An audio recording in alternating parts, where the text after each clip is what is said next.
और सबसे खास बात यह कि अब अपने दुश्मनों को ढूंढने के लिए इसमें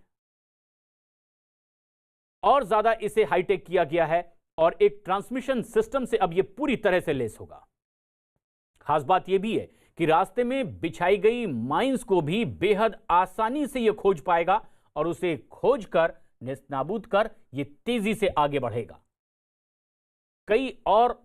ऐसी ही खासियत के साथ ये राष्ट्र को समर्पित सेना की ताकत में इजाफा करने वाला tank Arjun mark 1A।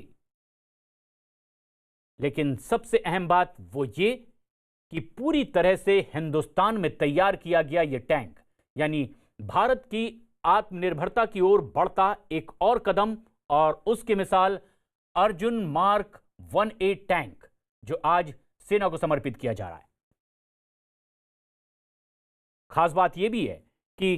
Chemical attack से बचने के लिए इसी टैंक में एक स्पेशल सेंसर भी लगाए गए हैं जिससे यह आसानी से बच सकता है। तमाम वरिष्ठ अधिकारियों से बातचीत करते हुए प्रधानमंत्री नरेंद्र मोदी मुलाकात करते हुए, और ऐसे में जबकि इस टैंक पर ना सिर्फ हिंदुस्तान की सेना की बल्कि दुनिया भर की निगाहें हैं। पुलवामा आतंकी हमले की आज दूसरी बरसी, दुश्मन के नापाक मंसूबों को नाकाम करने के लिए भारत अपनी रक्षा क्षमता में किस तरह से लगातार इजाफा कर रहा है, इस पर अब दुनिया भर की निगाहें हैं और पूरी तरह से तैयार ये स्वदेशी टैंक आत्मनिर्भर भारत अभियान की एक और मिसाल, ये आज का अर्जुन। एक बेहद खास कार्यक्रम में शिरकत करने के लिए जब प्रधानमंत्री नरेंद्र मोदी यहां पहुंचे हुए हैं, कई विकास परियोजनाओं की शुरुआत करेंगे, कई योजनाओं को राष्ट्र को समर्पित करेंगे। लेकिन ऐसे में आज ना सिर्फ हिंदुस्तान की सेना की बल्कि दुनिया भर की निगाहें आज भारत पर है जब नरेंद्र मोदी इस टैंक को सेना को समर्पित कर रहे हैं। स्थानीय नेताओं की लगी तस्वीरें, मंच पर कई और गणमान्य, और अब इस मंच पर प्रधानमंत्री नरेंद्र मोदी की मौजूदगी जो हाथ हिलाकर तमाम स्थानीय लोगों का अभिवादन करते दिखाई दे रहे हैं। तमिलनाडु और केरल के दौरे पर हैं प्रधानमंत्री नरेंद्र मोदी, और आज ना सिर्फ हिंदुस्तान की सेना की उस मारक क्षमता में इजाफा हो रहा है बल्कि पूरी दुनिया भर की निगाह आज हिंदुस्तान के इस आज के अर्जुन पर जो अत्याधुनिक तकनीक से पूरी तरह से लैस है, और दुश्मन देशों के लिए एक संदेश यहां से भारतीय सेना की ओर से जाता हुआ। लेकिन यह तस्वीर जो आप अपनी टीवी स्क्रीन पर देख रहे हैं, न्यूज 18 इंडिया पर प्रधानमंत्री नरेंद्र मोदी चेन्नई में इस वक्त हैं और एआईएडीएमके नेताओं को श्रद्धांजलि देते हुए प्रधानमंत्री नरेंद्र मोदी, मंच पर कई और नेता भी। ऐसे में जबकि इस पार्टी की ओर से ऐलान कर दिया गया है बीजेपी के साथ आगे आने वाले चुनाव को लड़ने का, तब यह बेहद अहम है कि खुद प्रधानमंत्री नरेंद्र मोदी यहां आज इस मंच पर मौजूद हैं। ऐसे में जबकि कई अहम घोषणाएं प्रधानमंत्री यहां करेंगे, कई परियोजनाओं की शुरुआत करेंगे, कई और परियोजनाओं को राष्ट्र को समर्पित करने वाले हैं, जिनमें से कि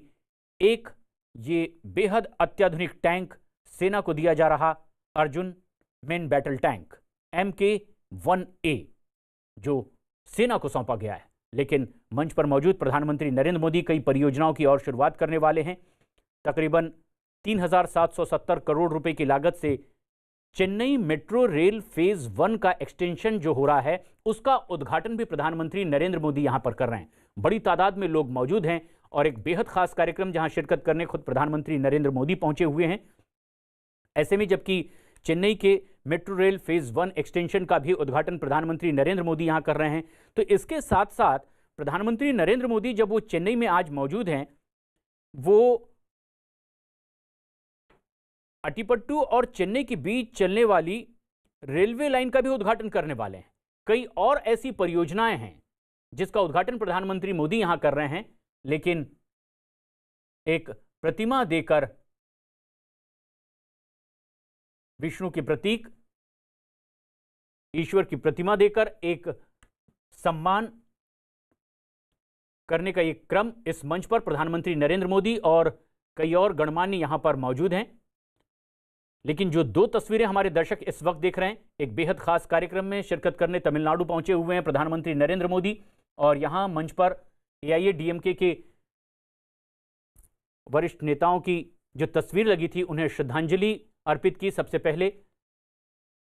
प्रधानमंत्री नरेंद्र मोदी ने, बड़ी तादाद में यहां उन्हें सुनने के लिए भी लोग मौजूद हैं, किन परियोजनाओं को वो समर्पित करने वाले हैं, किन कार्यक्रमों का, योजनाओं का वो उद्घाटन करने वाले हैं, जिनमें सबसे खास बात ये कि भारतीय सेना को आज मिला Arjun main battle tank MK1A, और अपनी मारक क्षमता के लिए अब यह दुनिया भर में जाना जाएगा। लेकिन खास बात यह कि प्रधानमंत्री मोदी की महत्वाकांक्षी योजना आत्मनिर्भर भारत मिशन के तहत इस टैंक को पूरी तरह से हिंदुस्तान में तैयार किया गया। DRDO और कई और संगठनों के साथ मिलकर हिंदुस्तान में ही तैयार ये टैंक पूरी तरह से सक्षम, और भी आगे इसी तरह के टैंक भारत में लगातार बनते रहेंगे, ये संदेश देने की भी कोशिश आज के इस कार्यक्रम से ही। साथ ही अब दुनिया के दूसरे देशों पर रक्षा उपकरणों को लेकर भारत की आत्मनिर्भरता तेजी से किस तरह से कम हो सकती है,